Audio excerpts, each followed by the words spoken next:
Welcome to Cooking with Courtney. Today I'm going to show you my tips on meal planning, recipe reading, and meal organization. Cooking at home doesn't have to be hard or complicated, but it does take planning and commitment, just like anything else. Cooking at home and eating together around the dinner table is a thing that has been lost in our current society, and I want to bring it back. Sometimes we think we're too busy, but if you want to do something, you'll find a way. And if you don't want to do something, you'll find an excuse. So if your schedule's too busy, then you need to cut some things out because this is really important for your family and future generations. A couple of tips to start off. Tip number 1. Having 20 to 30 recipes in your arsenal that you can rotate in and out is a great way to get started. I like to keep mine in a binder. Any recipe that I really like, I'll print off and I'll put in this so that I can flip through it anytime and get recipes or ideas for the week.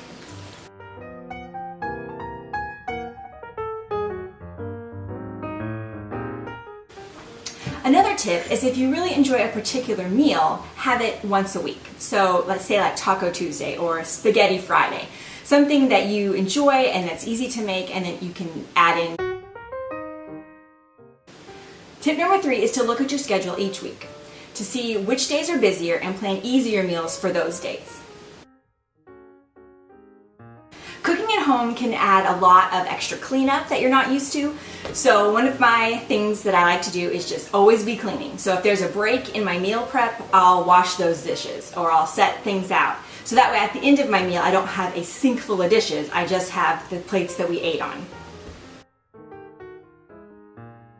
Tip number 5 is if you don't like to cook every day, make a little extra when you do cook, then you can have leftovers. And you can also freeze those and pull them out at any time. Cooking at home can be healthy and also taste good. The healthy part is that you're eating fresh foods that have not been pre-cooked or packaged in any way that you would get at most restaurants. And you're cutting out all the preservatives that are in the highly processed foods. So just because you're cooking at home and you want to be healthy doesn't mean it can't taste good. And my last tip is it needs to be flexible. This has to work with your schedule. I make out a meal plan and realize I don't have an ingredient or something, and so I switch it up, or a day ended up being a lot busier than I thought it was going to be, and so I said, hey, we're going to go to Chick-fil-A today and we're going to move that meal down to the next day. So totally being flexible, working with your schedule, trying things out. Setting attainable goals is a huge one. Maybe start cooking once or twice a week, and then as you get in the habit, make it all 5 days. Okay, so what I usually do is either Monday morning or Sunday night, I carve out a little time and go through my recipes and just pick out what I want to eat for the week. And then I write it on my whiteboard here that I have separated out by days. And so let's just go through the recipes and pick some things out.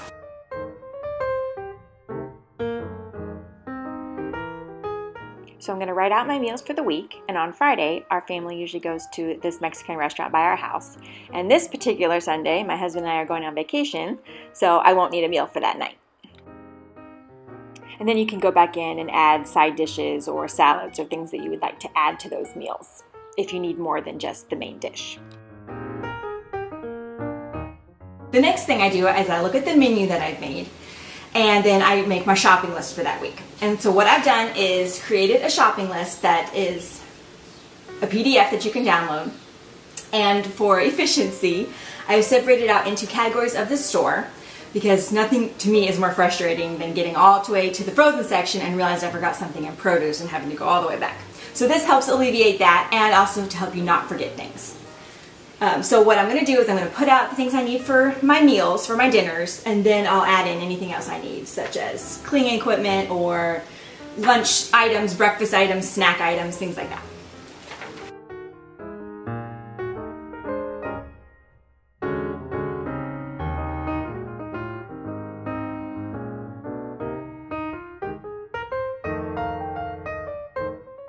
Now I'm going to teach you how to read a recipe. I know it sounds very simple, but as you can see from this, But you can't sew, and she's never cooked.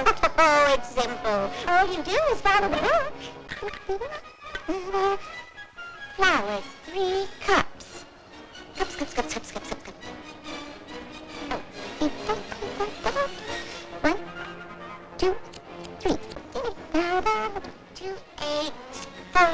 gently. Fold. Now yeast, 1 tisp. Tisp? 1 teaspoon. 1 teaspoon, of course.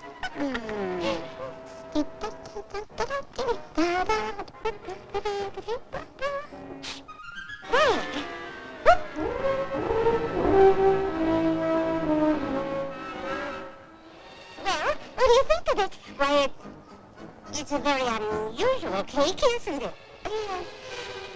Of course, it'll be much stiffer after it's baked. Of course, dear. So it's a little bit more than following the book, but you can totally do it.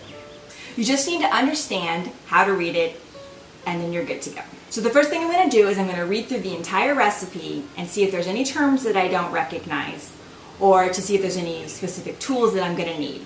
And of course, ingredients, things that I would already have and things that I would need to get. There's a lot of abbreviations used in cooking, and we have this wonderful thing called the internet now where you can look anything up. So if you see something that you don't recognize, just look it up real quick, then you're good. But the worst thing to do is be in the middle of a recipe, cooking it, and then realize, oh, I don't have an ingredient I need, or I don't have a tool that I need, or there's a step that I don't understand. So reading the recipe before you even start is a great way to not make those mistakes. Lastly, I've created a meal plan and prep sheet for you. Now, as you do this more often, it'll just happen in your brain and you won't have to write it out, but this is a great way to organize your meal planning and to make sure everything gets done at the same time. So I'm going to pick one of my meals and I'm going to plan it out for you and show you how it works.